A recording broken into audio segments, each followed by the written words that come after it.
Hello and welcome to the podcast of the Prison Officers Association, the UK's largest professional union for prison, correctional and secure psychiatric workers with more than 33,000 members. Colombia has been described as the most dangerous place on earth to be a trade unionist, with the highest level of activist murders on the planet. The POA, along with 33 other unions in the UK and Ireland, is affiliated to the campaign group Justice for Colombia. Assistant General Secretary Andy Baxter and NEC member Jeff Willits have recently returned from a visit to Colombia. Here they talk with Justice for Colombia's Nick McWilliam about the importance and effectiveness of the POA-JFC relationship. Hello, listeners. In today's edition of the podcast of the Prison Officers Association, we're going to be looking at the union's relationship with Colombia, and in particular with the lobby and campaign group Justice for Colombia. The POA is one of 34 unions in the UK and Ireland that are affiliated to Justice for Colombia. And I think perhaps the starting point is to ask Jeff Willits, NEC member, and Andy Baxter, Assistant General Secretary, what is the nature and the history of the POA's relationship with Justice for Colombia? The POA have been affiliated to Justice for Colombia since around 2009, I think was when we first affiliated. We've quite often sent delegations to Colombia to support and offer international solidarity with our colleagues in Colombia. The POA feel that they have a duty to fight for human rights and trade union rights wherever they're under attack in the world. We look at ourselves, we're probably the most restricted trade union in the UK.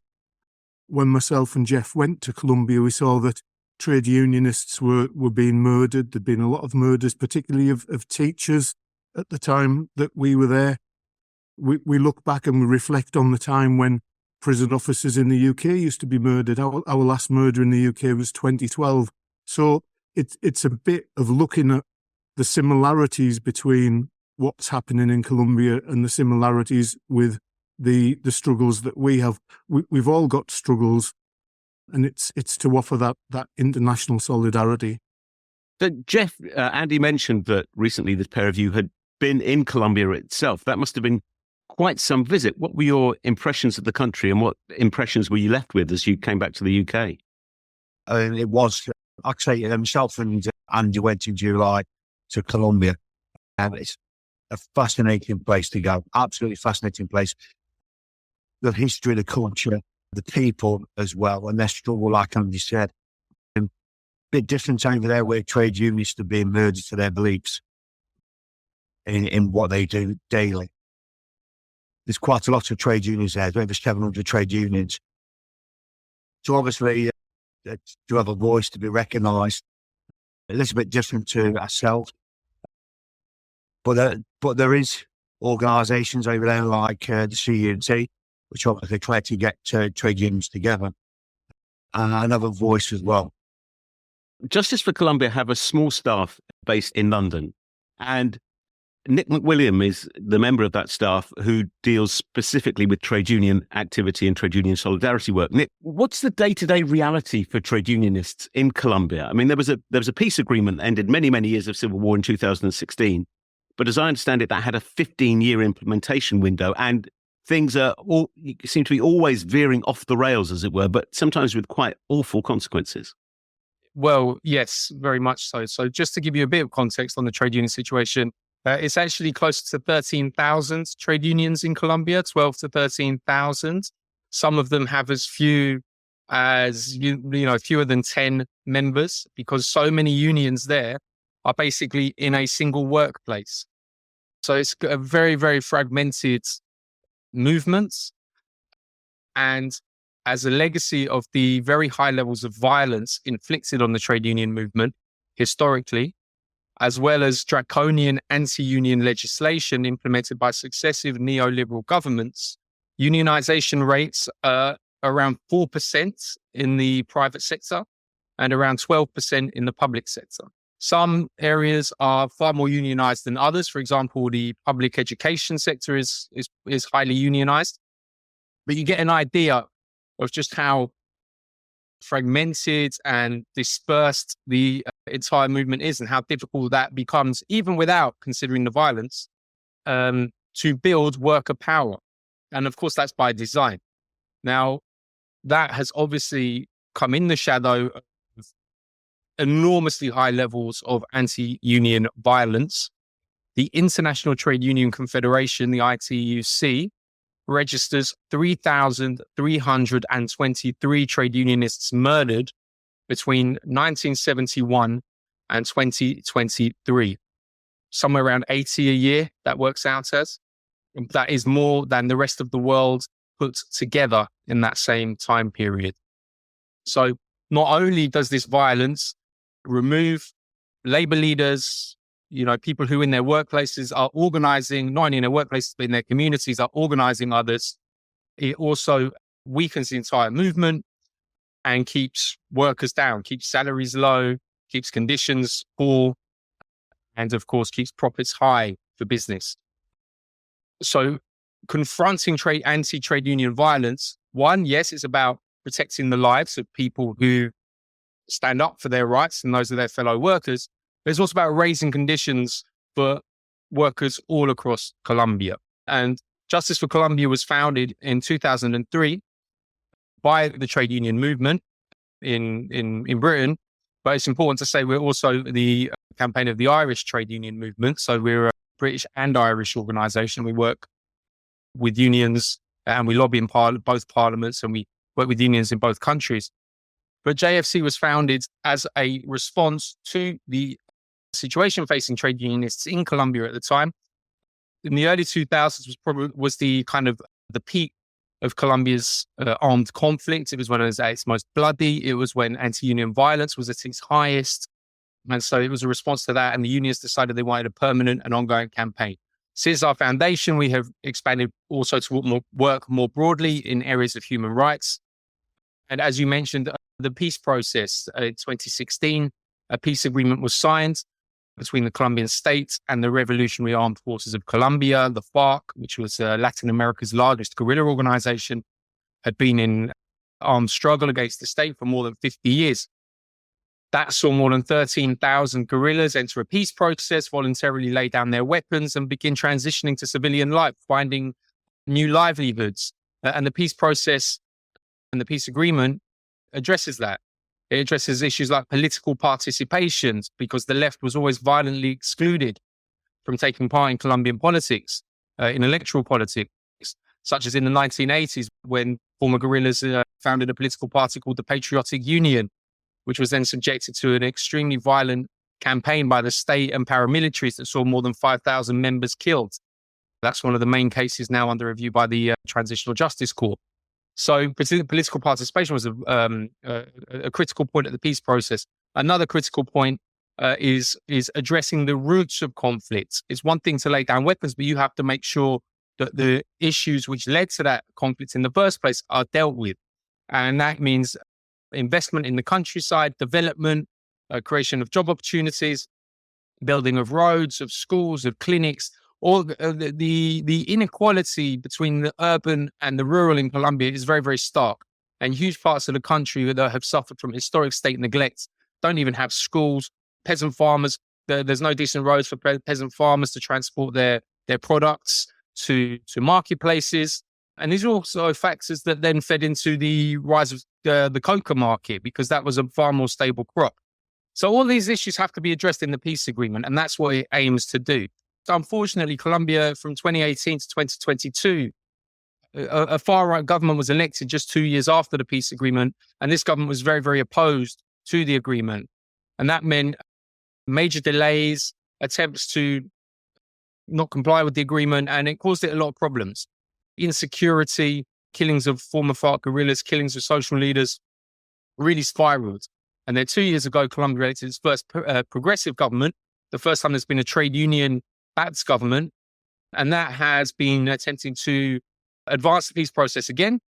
But of course, it's inherited a very complex situation, not least from the many different armed groups that have sprung up due to the failings of the previous government that is also now trying to find settlements with to end the violence, which unfortunately is still impacting many parts of the country. So it really is the case, isn't it, that Colombia is the most dangerous place in the world to be a trade unionist. And Andy and Jeff, that makes me wonder exactly what can the POA do to support trade unionists who are not just in struggle but in fear of their lives in Colombia. One of the things that we did was we made links with a union called the UTP. That's the Prison Officers Union. Myself and Jeff went to the Colombian equivalent of the Ministry of Justice, a really swish and very high secure building in the center of Bogota. We met with the leaders of the UTP, and obviously everything was done through translators. But as the meeting went on, it became so apparent how their struggles were so similar to ours. Since we've come back, we've set up a WhatsApp group with the UTP. We're in the planning stage to try and get, when we can make things align, to try and get an NEC meeting, a virtual NEC meeting between our NEC and the UTP NEC. 8 weeks before we visited, quite interestingly, a chap by the name of Elmer Fernandez. He was a director, a prison director, but we would call him a prison governor. He was murdered. He was shot dead after threats to himself and his family. So it's difficult from the UK to get your head around it and see what you can do. But I think through setting up links, through meeting with Colombian trade union colleagues and just being there for them and offering them solidarity, I think that's the way forward for us. And Jeff, from the meetings and the discussions you had when you were in Colombia, could you see that the POA engagement was really making a difference? Definitely. Obviously, very much like what Andy just said, the struggles there, for the UTP were very similar to what our members are facing. But also we went to a prison as well, which was a great opportunity to see political prisoners that was actually housed in prisons. And we had the opportunity to go inside of a Colombian prison, which was really quite touching, really, for myself and Andy to do that. I've both been prison officers and Andy being a former prison officer. So it was an opportunity for us to go there and experience something that we'd not experienced, the conditions there, speaking to the political prisoners, their concerns, and I'm sure Nick will come in and speak about it as well, due to the fact that one of them prisoners was released. And I'm sure Nick will probably give you an update on the rest of the political prisoners that was there. So it was quite good to go there and show that solidarity, show that support, but also have the direct contact we've got now with the UTP to try and get them negotiations and speak with individuals with the same sort of pressures and same sort of concerns that we've got and our members have got to. And Nick, are you able to give us an update on the situation that Jeff's just described? Has the visit in some way helped, accelerated or kickstarted a process that's been helpful in terms of getting political prisoners released? So just to give the context as well, due to the inequality, the human rights crisis, in 2019, in November 2019, trade unions, student organizations, social movements, including indigenous organizations, a broad front of Colombian popular grassroots movements came together to launch a protest movement, right? This was under the far-right government that I previously referenced of Ivan Duque. And that was in late 2019, a massive protest across Colombia, very high levels of police repression. But then, of course, just a few months later, we had the pandemic. So the movement was basically stopped. But then again, in April 2021, it was reinitiated. And it was these historic issues, the inequality, the government's disregard, the then government's disregard for the peace process and for peace in general, and the very high levels of corruption that people could see in the government. There was a lot of illegitimacy in the eyes of many people. And of course, the crisis of killings of trade unionists, social activists, and many others. There was a tax reform that the government was proposing at the time, which was going to massively squeeze workers, the middle class, and of course was going to offer tax breaks for the wealthiest. These protests were launched on the 28th of April, 2021. And this time the police response was extremely violent, even more violent than on the previous in 2019, at the end of 2019. Very high levels of killings of unarmed protesters, the vast majority of them young, in places like Bogota, in places like Popayan, another city, and particularly in Cali. The state and the police have always stigmatized protesters, trade unionists, student activists, indigenous leaders, peasant farmers. All those who organize have long been stigmatized and smeared by the establishment as guerrilla sympathizers or even guerrillas themselves. This has created a concept within public security forces of an internal enemy, of treating popular protest as a military enemy. Of course, this is fundamentally anti-democratic, it's fundamentally authoritarian, but that's what we saw in 2021 when the police went out. At least 44 people were killed by police. Likely more than that. The death count is higher, but those are the ones confirmed having been killed by police. They committed something like 28 recorded cases of sexual violence against arrested protesters. Around 80 people suffered permanent eye injuries, or in some cases were completely blinded by police projectiles deliberately shot in their faces, and countless cases of physical violence and arbitrary arrest, arresting people for no reason. They attacked journalists, they attacked medics, they attacked human rights observers. But they also, as I mentioned, arrested a lot of people, and something like around 300 predominantly young people were imprisoned, and often on very, very dubious charges of terrorism, attempted homicides. And in many cases, there was very little evidence to suggest, to show that they had, committed what they were accused of committing. Now, Justice for Colombia has been working with human rights organizations in Cali, a place called the Casa de Derechos Humanos, which is the House of Human Rights, which is a group, but they have a building that was, the British and Irish unions have helped them. They've provided support, paid their rent and so on. So we've been working with them. And in 2023, in April 2023, we visited them in prison. And there was we sat down with 20 young men, and we actually had 2 POA members at that meeting. We had Jackie Marshall and Terry McCarthy. Yes, so Terry and Jackie were with us. We sat around with the 20 young men, and they were very welcoming. They were very keen to tell their stories. But of course, it was a deeply moving experience because these young men, they'd been out protesting. Some of them were trade unionists. Some of them had young families. And they'd already been in prison for a couple of years in many cases. Sometimes they hadn't even had a court date set. We have campaigned there to support them, to support the organizations that are working with them. And since then, a number have been released, which is a promising step. Of course, now we have a government in place, which is recognizing their rights, but some of the charges are severe, as I've mentioned, what they already are, charges like attempted homicide, terrorism, and so on. So it's not just the case that the government can just come in and sign a bit of paper and say you're free. There's a whole kinds of legal processes to go through, and allies of the previous government, under which a lot of these jailings occurred, remain in important positions in Colombia. So there's the attempts to free the prisoners have often come up against intransigent figures in very prominent positions, such as the former Attorney General, who was a very staunch opponent of the current government, the progressive government, and sought to delay or block the release of these young men and women. The ones we met with were young men because we went to a men's prison, but a number of young women were also jailed.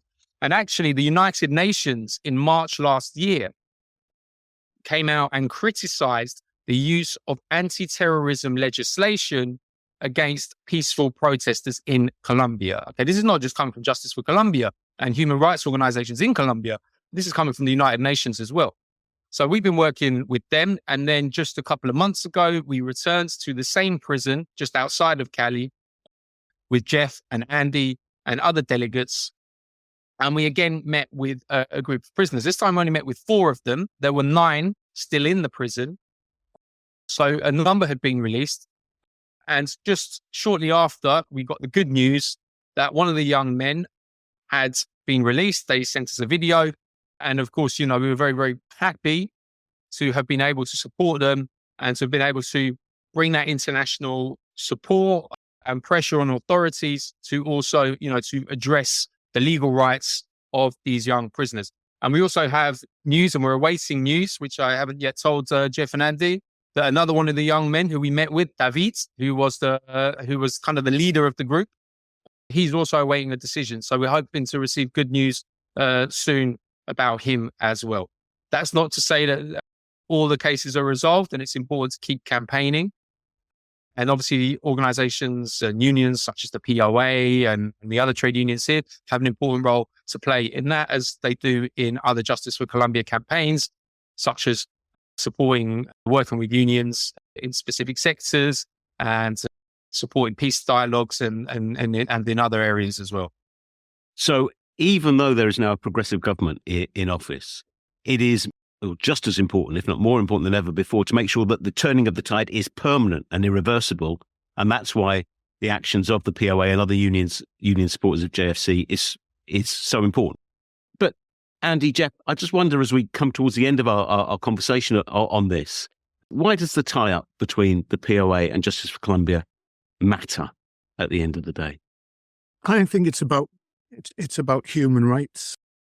It's about supporting a group of people who are fighting and struggling just to enjoy the things that we take as a given every single day.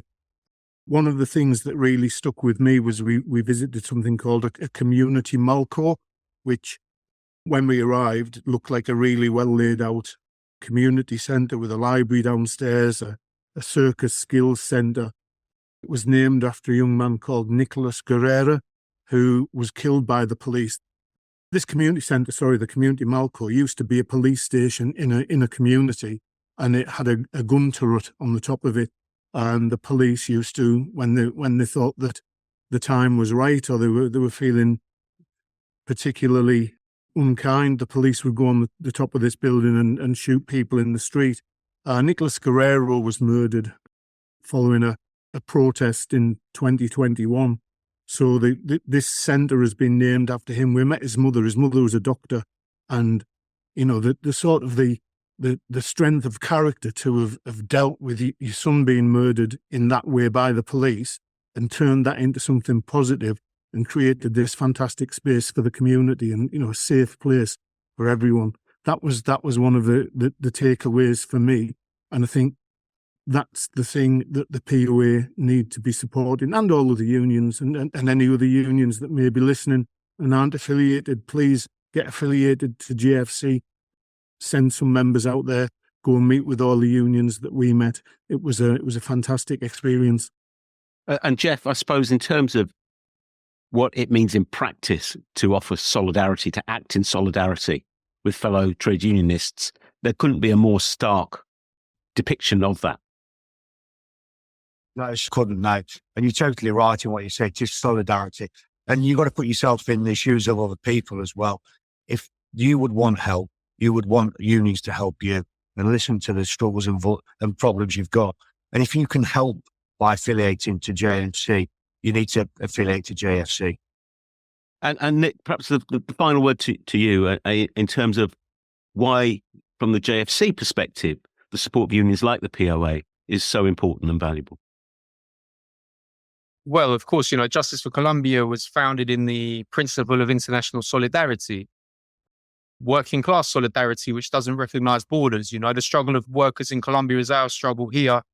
The same as our struggle here is their struggle. And one thing we always really appreciate is that unions in Colombia send solidarity messages to unions here when they're on strike or when they've got other issues that they're facing. It's a two-way street. Obviously, as trade unionists here, we don't come up against the same level of threats that they do, but we do face a lot of the same issues: unstable contracts, the declining salaries, declining living conditions, and many others. So Justice for Colombia, is committed to working to build those links of solidarity. Our funding is completely from the trade union movement. It's completely transparent. It completely comes from working people. We are a trade union organization. That's where we're rooted, and that's what we will do, and we will keep representing the unions and what the unions think is the right thing to do. That's what we are committed to trying to take forwards. But yeah, we can only do it with that support. We're a small organization. We don't have a huge budget. So affiliations are vital.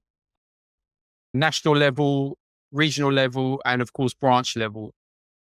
And from doing that, that allows us to help build that material support. We develop projects between unions here and in Colombia, perhaps for funding or other forms of support, training, for example. We do political support where we lobby, for example, the embassies or other organizations around worker issues in Colombia. For example, recently there was a strike at the National University, and one of the members of that trade union, Centronal, Pacho Tolosa, he came and spoke at POA conference this year down in Eastport. He also spoke at several others. So we got a lot of support from different unions for the strike, so we can help with that. Of course, we oppose the killings and so on. And we carry out political support via lobbying in parliaments and so on. So there's a broad range to the areas that we focus on. But as I said, that can only be done with the support of unions to allow us to do that, which is why it's really important for people, if they are able to affiliate their branches. And, it's been really brilliant to have Andy and Jeff out there with us recently. We had Terry and Jackie last year, as I mentioned. Steve Gillen, your General Secretary, has been a brilliant supporter. He's been a couple of times. Mark Fairhurst, your National Chair. We've had Joe Simpson, Mick Pimlett, Dave Todd. And yeah, we very much look forward to taking more POA members out there in the future, because we know your union, it stands really strongly in support of JFC's work. And we know from top to bottom, it's a union fully committed to stand in with the people of Colombia, to support trade union rights, human rights, and peace. My thanks to Jeff and to Andy and to Nick. You can find out more about Justice for Colombia, including how your branch can affiliate to the campaign and how to book a JFC speaker for your branch or committee meeting at Justice for Colombia. That's all lowercase and all one word, justiceforcolombia.org. For more information on any aspect of the POA's work, please visit poauk.org.uk, where you can also find out how to join the union should you not already be a member. Thank you for listening. We hope you have found what you've heard to be of interest, and will join us for the next episode of the POA podcast. Thank you and goodbye.